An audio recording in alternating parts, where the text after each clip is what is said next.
15 വർഷങ്ങൾക്ക് മുൻപ് Iritty KSRTC bus ടെർമിനലിനു വേണ്ടി ഉദ്ഘാടനം ചെയ്ത സ്ഥലം ഇന്നും അന്യാധീനപ്പെട്ട് കിടക്കുകയാണ്.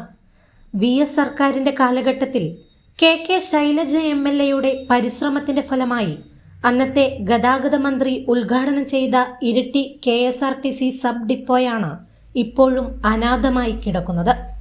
നിയമസഭാ തിരഞ്ഞെടുപ്പിന് തൊട്ടു മുൻപാണ് ലക്ഷങ്ങൾ മുടക്കി ഇരിട്ടി ബ്ലോക്ക് പഞ്ചായത്ത് ഓഫീസിന് സമീപത്തായി ബസ് യാർഡ് ഉദ്ഘാടനം ചെയ്തത്. ഇരിട്ടി വഴിയുള്ള അനേകം അന്തർ സംസ്ഥാന ആഭ്യന്തര ദീർഘദൂര സർവീസുകളും മലബാർ TT സർവീസുകളടക്കം ജില്ലാ ഗ്രാമീണ സർവീസുകളും പരിഗണിച്ചാണ് ഇരിട്ടിയിൽ KSRTC സബ് ഡിപ്പോ ഉദ്ഘാടനം ചെയ്തത്. എന്നാൽ വർഷങ്ങൾ ഇത്രയായിട്ടും സർക്കാരുകൾ മാറി മാറി വന്നിട്ടും KSRTC ബസ് ടെർമിനൽ ഇതുവരെയും യാഥാർത്ഥ്യമായിട്ടില്ല.